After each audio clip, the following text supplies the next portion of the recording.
For opening statements will be random choice, and then for the closing statements we will go in. With the provincial election only a few days away, EstevanMercury.ca is bringing you a special three-part series on the key issues in our area.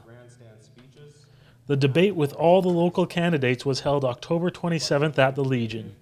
Part 1 of the series will look at the position statements of all our local candidates. Hello. Good evening, ladies and gentlemen. The reason I'm running for the Green Party is because I believe we are the only party who really have policies for the majority of the population. The other parties, we know, we still have the same problems. Healthcare, education. We had the problem with the rent so high in this city. We talk about how prosperous, how good our economy is. But where the money is going, who's benefiting from? We don't know that, because I can see that in the city. When you talk to the ordinary working class, the only thing they say is how painful it is for them just to pay the rent. Then that's why I'm running for the Green Party, because we are going to do something. For the last 2 years at least, I had heard the SAS Party talking about they're going to do something about the rent situation. It's nothing done. I remember the first time I ran against Doreen, we had the problem about healthcare, shortage of doctors, and we still had the same problem. Like, I don't see any solution coming forward. Then where are we going? And that's why the Green Party, that's why I represent the Green Party, because we think we can have the solutions to solve the healthcare problem and other problems like education too. Now we have our seniors, they live in conditions that are almost inhuman. Then if we are so prosperous, why will that happen? We should be taking care of our children who go to school without having food in their stomach. How are they going to have educated kids? How are they going to learn when they're hungry? And that should be part of the government's worries about, not about feeding the corporations that they're taking over our province. We're losing our democracy. We kind of make fun, we think about other countries who are fighting for democracy, and we're losing what we have because we don't put attention to what's going on. Like, I hear lots of people say the governments are corrupted, but the problem is us, because us are the ones who are electing the same governments only because we believe in the party. I do belong to a party, but at the same time, I don't follow the party is there lying to people. I will stand against the party. And my experience was, I used to be an NDPer, and I went campaigning, and they were telling lies to people, and that's why I left the NDP. Thank you.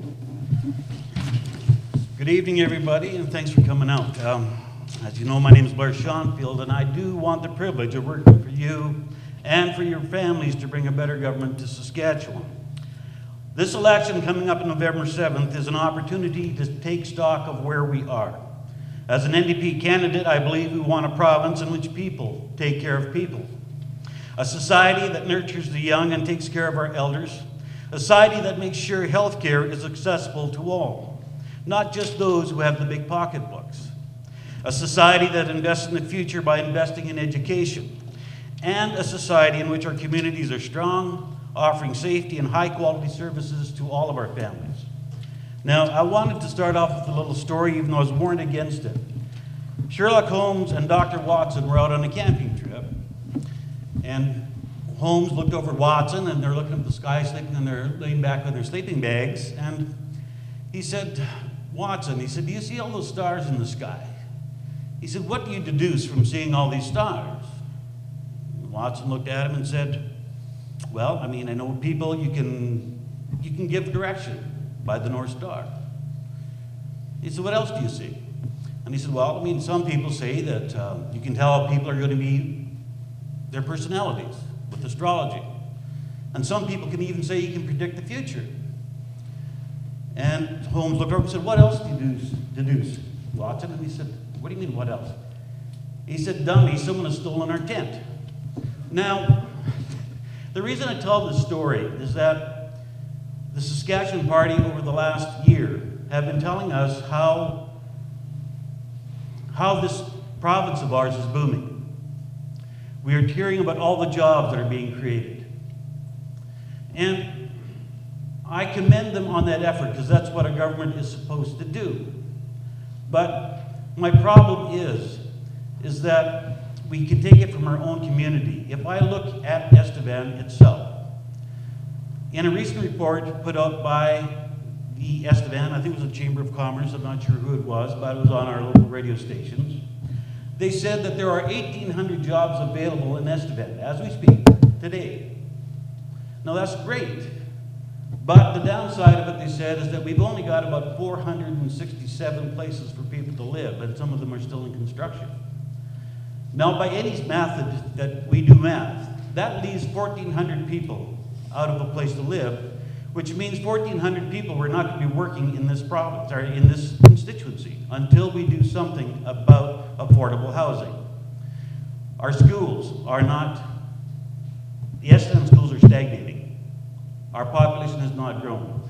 We need an aggressive plan to start bringing people into our city and into our province. Thank you. Thank you, Michelle. Good evening, ladies and gentlemen. Thank you for coming out this evening. Fellow candidates, ladies and gentlemen, it has been a pleasure and a privilege to have served you, the people of the Estevan constituency, for the past 12 years. Since 2007, the Saskatchewan Party government, led by our Premier Brad Wall, has been building and moving our province forward to what has become an economic leader in Canada. Not only has our population hit record highs, but our job market is stronger than it has ever been and continuing to grow. We do have much more work to do. We want to continue to improve the surgical wait times, to hire more doctors and nurses. We also have a lot more work to do regarding highways and infrastructure. I am proud of my government's record and the benefits to the people of the Estevan constituency. Benefits such as the clean coal power plant at Boundary Dam, a $1.2 billion price tag. This will not only bring extra jobs to our community, but this cutting-edge technology is something that the world is watching and will emulate. In this environmentally conscious world we live in, we have to be good stewards to the benefit of our children and grandchildren. The Saskatchewan Energy Training Institute, which is beneficial not only to the people of this province, but beyond our borders. And it also allows local people to take their training here at home. The provincial government was a major contributor to Spectre Place. Radville, which is at the west end of the constituency, is getting a much-needed healthcare centre. In fact, the sod training for that just took place this past September. And the government has a joint project with the City of Estevan under the Connector Program to repave all of Souris Avenue. It's a 2-year program, and it starts at the north end of the city next spring. But with all this growth does come challenges, like housing. Our plan includes more money for social housing. There's incentives for developers and municipalities. Some other challenges, as you all know, relate to highways and infrastructure. I would just like to say that what was done to this province for 16 years takes longer than 4 years to fix. In closing, I have thoroughly enjoyed serving the people of the Estevan constituency, and I would be honored to work for you for the next 4 years, moving our province and our constituency forward. Thank you. Check our website tomorrow for part 2 of this series, when candidates will speak on the issue of housing. I'll just, For EstevanMercury.ca, I'm Reese Kelso. To our event. The order of